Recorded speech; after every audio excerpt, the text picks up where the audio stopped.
Hey everybody, how are you doing today? This is Sebu Badaki, the Career Catalyst. And today I want to kind of talk about check out the back room. And the back room, what is the back room? I'm talking about checking out people's back room operations of how they do what they do. And this came out of a couple of conversations I've had in the last couple of weeks with different clients, friends who are also entrepreneurs. And so the backroom operations is basically really the backbone of most of our businesses, of what's making our business operate, what's keeping it function, and what's keeping it alive. And it's really not the thing that anyone actually sees. But this is really what makes it work, right? It's kind of like your car with the engine. We don't really see the engine, but without the engine, the car is not working. But what do we admire most? When people look, do they say, oh my gosh, you have such an amazing V8 engine. Oh, your V6 engine is really good. No, they're like, oh wow, love the leather seats. Look at that wood cabinet. Oh, I love your car. It's so sleek. And that's what a lot of us are doing as entrepreneurs. We're looking at the outside of someone's business and we're saying, oh my gosh, I love that. I'm going to do that. But what about the engine? What about what's happening in the back room? What about what's happening to make it really work?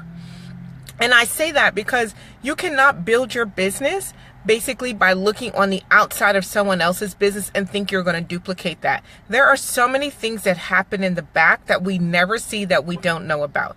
So I want to give you an instance. For instance, one of the things I always hear people always say, oh, I'm going to do a webinar. And this is actually a conversation that I actually had with someone.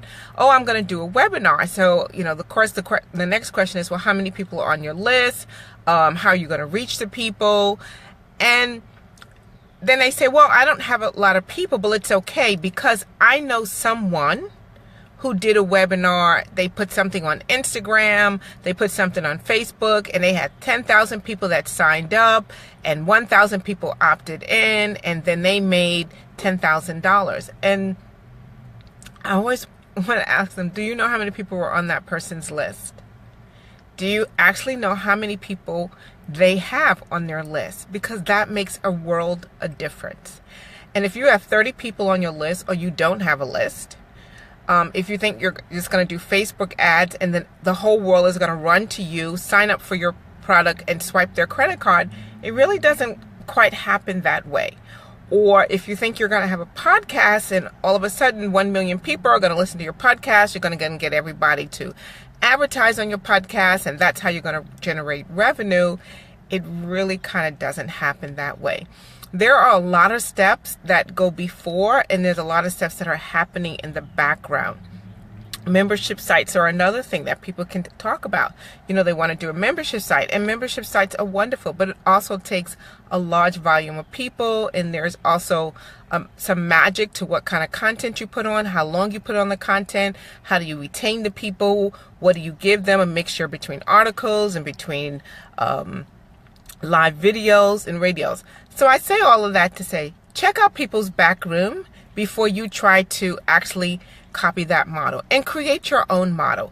Now, we have so many different models out there for business, and your idea, what you desire to do, is going to fit into one of them. And then the income streams that come with it, you can choose whatever income stream you want. But think about what your own personal goals are, what you love doing, how your personality comes out naturally, and choose from that. Don't just choose because you saw that someone says, oh my gosh, I just made 6 figures, or I made 5 figures from this particular event. And if they tell you that and they're your friend, then your next question is, give me the step-by-step. You want to know the back room. You want to know how many people they have on their list. You want to know how much they spend on ads. You want to know if they even bought ads. You want to know, did they make phone calls to everybody, like having an event? People say, oh, I want to have an event. How many phone calls did they make to get those people to come in those seats? How many ads? What kind of relationship did they have? How many people out of all the people they actually invited actually bought a ticket, or how many people actually showed up? There are so many other ingredients.